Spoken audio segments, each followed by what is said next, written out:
ये क्या हुआ? ये किस तरह का मामला है? हमारे गांव में 2 दिन से सूरज डूब नहीं रहा और दूसरी तरफ तुम्हारे गांव में 2 दिन से सूरज उग नहीं रहा।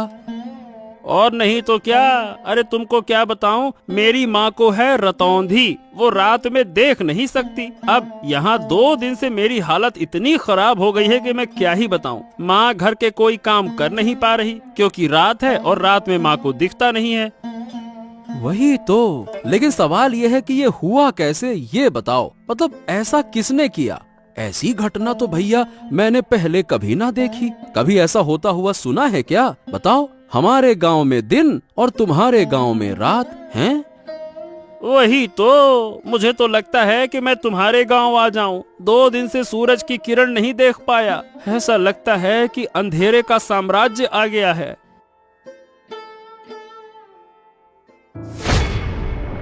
अरे अरे अरे अरे, ये क्या हुआ? ए भैया, तू ऐसे गिर काहे पड़ा? हरेंद्र, क्या हो गया तुझको?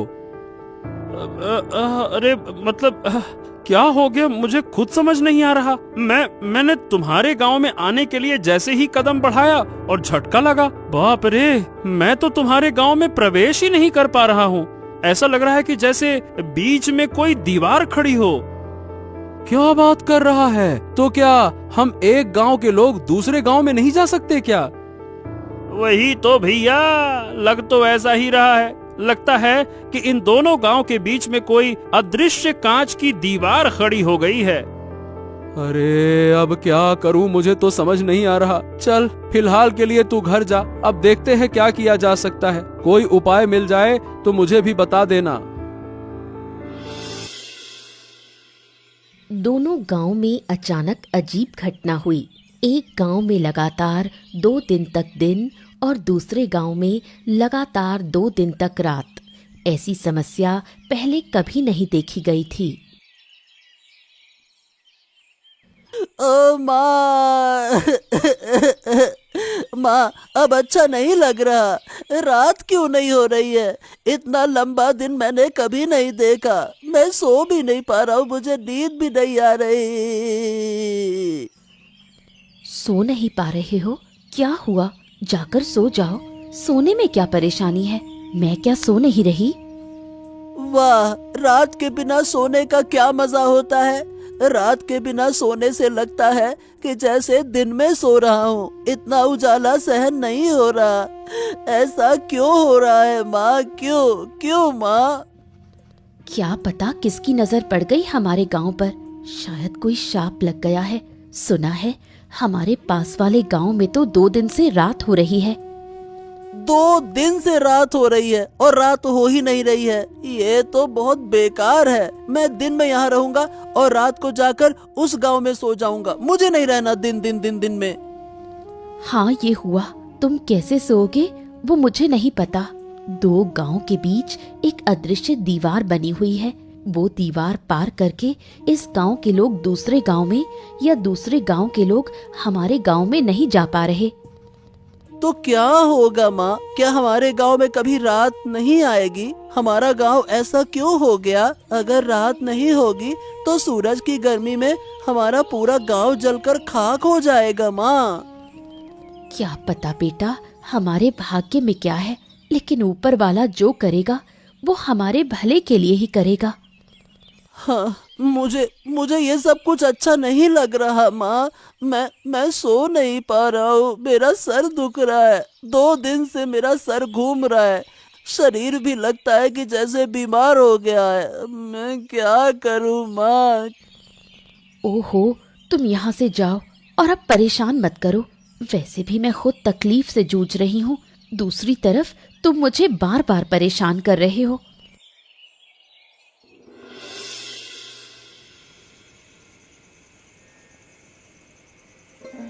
रात के गांव में हरेंद्र की माँ शांता बूढ़ी रहती है, जिसे रात को दिखाई नहीं देता। इस वजह से अब जब गांव में रात हो गई है तो शांता बूढ़ी काफी मुश्किल में पड़ गई है।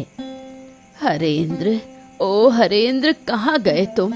यहाँ आओ, मुझे बाहर ले जाओ। मुझे कुछ भी नजर नहीं आ रहा। अरे बस बस बस बस, आ गया माँ, आ गया। और कितना पुकारोगे? अरे तुम्हारी तकलीफों ने मुझे बेहाल कर दिया है। 2 दिन से तुम मुझे एक पल भी शांति से बैठने नहीं दे रही हो। हरेंद्र हरेंद्र हरेंद्र, कहाँ है, जल्दी आ जल्दी आ। अरे मुझे भी तो बैठने दो। क्या तुम मुझे बोझ समझने लगे हो क्योंकि मैं बूढ़ी हो गई हूँ?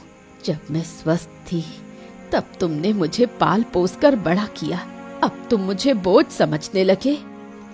हो, यही तो तुम्हारा तरीका है। दिन रात बस एक ही बात बोलती रहती हो, बोझ हो गई हूँ, बोझ हो गई हूँ। अरे तुम देख नहीं सकती हो तो चुपचाप बैठो तो सही। तुमको बैठना है नहीं, इधर उधर भटकना है। हाँ, अब ये बताओ तुम्हें बाहर जाने की क्या जरूरत है? देखो तो सही, पूरा गांव किसी न किसी समस्या में घिरा हुआ है और तुमको बाहर जाना है।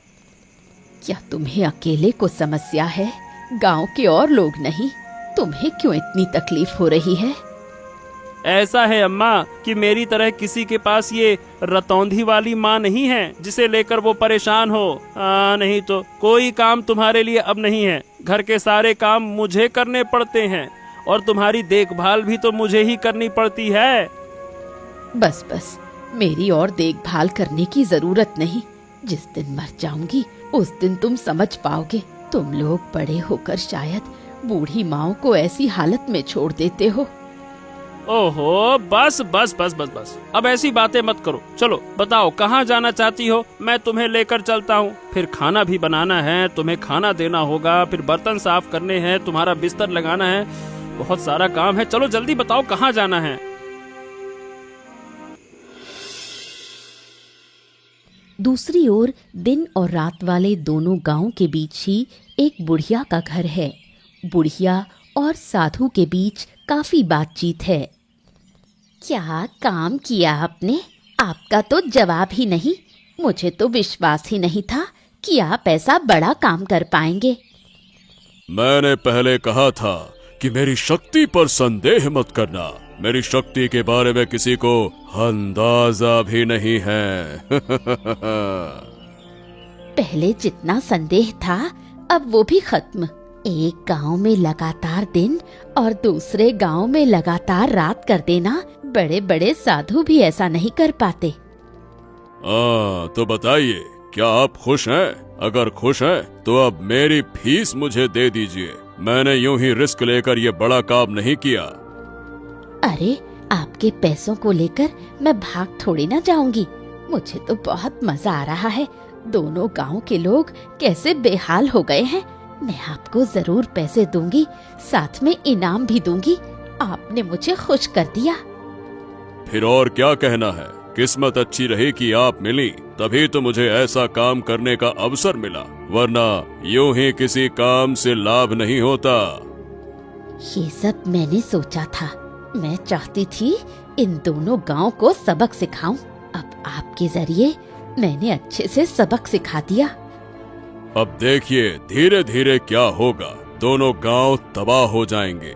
दिन के बिना रात नहीं बन सकती।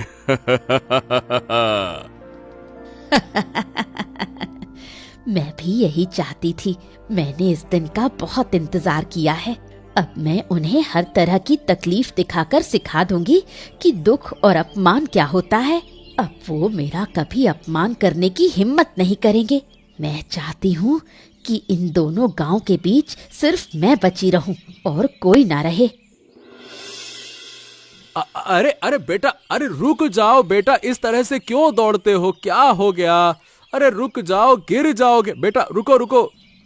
पिताजी पिताजी, हाँ, पिताजी पिताजी, मुझे एक बड़ी बात पता चल गई है। मैंने दिन और रात की असली वजह जान ली है। पिताजी पिताजी पिताजी, अब आप कुछ उपाय निकालो, वरना दोनों गांव वाले मर सकते हैं। अरे बेटा शांत हो जा।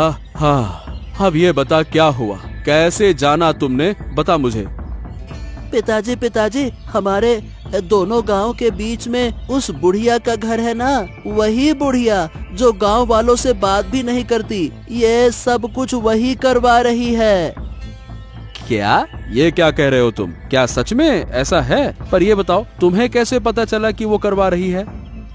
अब मैं सच कह रहा हूँ पिताजी। मैं थोड़ा क्या है कि बाहर गया था तो बुढ़िया के घर से ना हंसी ठहाके की आवाजें आ रही थी। मैं चुपके से गया, मैंने सब कुछ सुना और देखा कि बुढ़िया ना एक साधु के साथ में योजना बना रही थी। पिताजी जो करना है अब जल्दी कीजिए, मुझे लगता है कि वो साधु ना बड़ा शक्तिशाली है।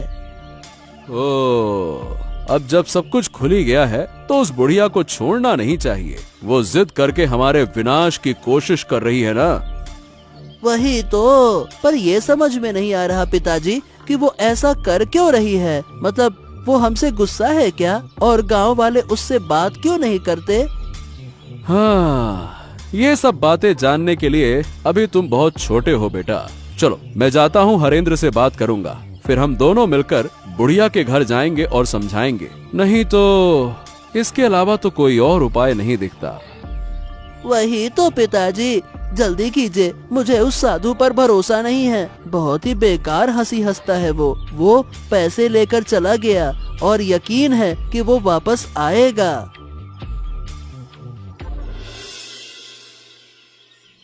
कैलाश और हरेंद्र जब बुढ़िया से सच्चाई पूछते हैं तो बुढ़िया सीधे इनकार कर देती है। वो किसी भी तरह ये मानने को तैयार नहीं कि उसका इसमें किसी भी तरह का रोल है। ओ सुनो बुढ़िया, हमने तुम्हारे साथ कुछ नहीं किया और जिन लोगों ने ये किया अब वो जिंदा नहीं है। फिर भी तुम हमसे क्यों नाराज हो, मुझे समझ में नहीं आता। नाराज ना रहूं तो क्या करूं? तुम लोग मेरे किसी काम के नहीं। मैं यहाँ अकेली हूँ, मुझे कितनी मदद चाहिए तुम्हें इस बात का अंदाजा भी है। मेरे साथ दो शब्द बोलने वाला भी कोई नहीं। ऐसा है कि लोग तुमसे बात इसलिए नहीं करते क्योंकि तुम गुस्सैल हो, तुम्हें गुस्सा बहुत आता है। गांव वाले तुमसे डरते हैं, इसीलिए कोई तुम्हारे पास नहीं आता। पर इसका मतलब ये नहीं है कि तुम हमारे गांव को नुकसान पहुंचाओ। तुमने किया या नहीं किया इसका राज खुल चुका है, हम सब जान चुके हैं, इसीलिए इनकार मत करो। तुम लोग मेरा बार बार अपमान करते हो, मुझे बदनाम करते हो। इसका अंजाम अच्छा नहीं होगा। मैंने एक बार सब बर्दाश्त कर लिया। अगर ये सब मेरे साथ दोबारा हुआ तो ऐसा मत सोचना कि मैं तुम लोगों पर रहम कर लूंगी। अरे बुढ़िया, तुम बेकार में गुस्सा कर रही हो। हम तर्क करने नहीं आए हैं, हम शांति पूर्वक प्रेम पूर्वक बातें करने आए हैं। देखो एक बार गांव की हालत तो देखो, एक गांव में सूरज उग नहीं रहा और दूसरे गांव में सूरज डूब नहीं रहा। ऐसे हालात पहले कभी किसी ने देखे हैं क्या, बताओ? अचरज की बात क्या है, तुम बार बार वही बातें क्यों कर रहे हो? क्या हुआ नहीं हुआ मैं वो देख ही रही हूँ। मैं इससे जुड़ी हुई हूँ। तुम लोग यहाँ से चले जाओ, मुझे अकेला छोड़ दो। तुम अकेली क्यों रहोगी? अरे भाई, लोगों का डरना इसलिए है तुमसे क्योंकि वो तुम्हें जानते नहीं हैं। पर इसका मतलब ये तो नहीं ना कि हम तुम्हारे शत्रु हो गए, हम तुमसे अलग हो गए। मैं अब और कुछ नहीं सुनना चाहती। अगर तुम जाओगे नहीं तो ये डंडा देखा है, इसी से तुम्हें पीट पीट कर लाल कर दूंगी।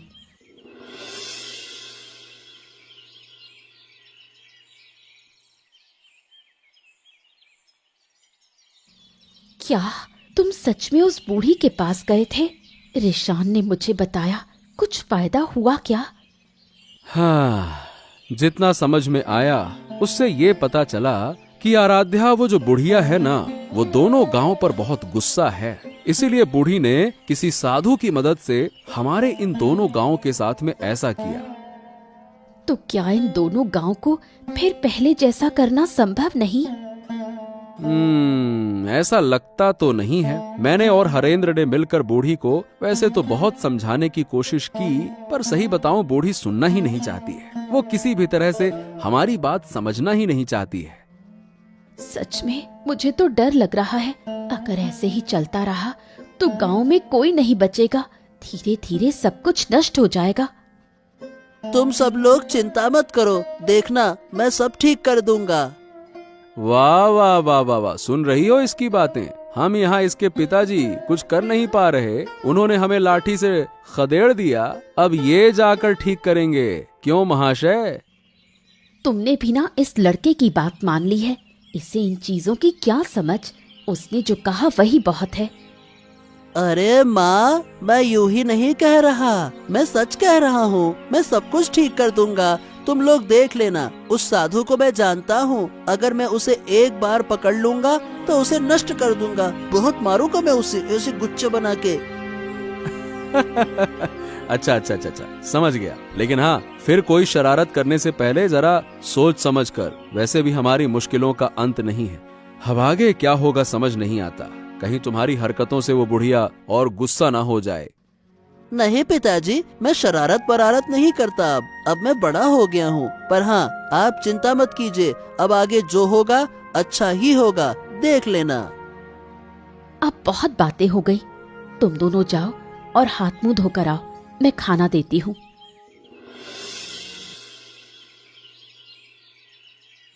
अरे साधु बाबा, आइए आइए बैठिए। मैं तो आपका ही इंतजार कर रही थी। कितनी बातें हुई, आपको तो कुछ पता ही नहीं। क्या बात है? फिर क्या हुआ? कोई नई कहानी हुई क्या? गांव वालों को सब पता चल गया है कि ये मैंने ही किया है, पर मैंने इनकार कर दिया। सब मेरे पास आए थे, मैंने उन्हें भगा दिया। उनका इस विपत्ति में पड़ा हुआ चेहरा देखकर मुझे कितनी खुशी हुई। ठीक है, तुमने इनकार किया, ये अच्छी बात है। लेकिन पर जब लोग शक करते हैं तो बिना कुछ जाने, बिना किसी वजह के शक नहीं करते। कुल मिला के बात ये है कि किसी तरह से कोई हमारी बातें सुनकर गया है। कौन सुनेगा? मेरे घर के आसपास कोई नहीं आना चाहता। वो मुझे डायन कहते हैं, बोलते हैं मैं काला जादू करती हूँ। धीरे धीरे तुम्हारे मन का सारा दुख दर्द मिट जाएगा, है ना? अरे ये मेरा कमंडल कहाँ गया? अभी तो यहीं रखा था। ओहो, मेरे कमंडल में विशेष जल है, कहाँ चला गया? अरे कहाँ गया? मुझे ढूंढना होगा। अरे ए लड़के, मेरा कमंडल दे दे। मैं कह रहा हूँ मेरा कमंडल दे दे। तेरी इतनी हिम्मत कि मेरा कमंडल तू चुराए? मैं तुझे छोड़ूंगा नहीं। उसे पकड़ो, उसे रोक लो, वरना बड़ा नुकसान होगा। हमने जो झूठ बोला है वो पकड़ में आ जाएगा। उसे पकड़ना ही होगा। मेरा कमंडल उसके पास है और उस कमंडल में विशेष जल है। उसी जल से मैं फिर से इस गांव का रात और दूसरे गांव का दिन दूर कर दूंगा। चिंता मत करो। अब क्या होगा? सब कुछ तो फिर से पहले जैसा हो गया। उस बच्चे से कमंडल ले आऊंगा और फिर इन गांवों का दिन रात बदल दूंगा। तुम चिंता मत करो।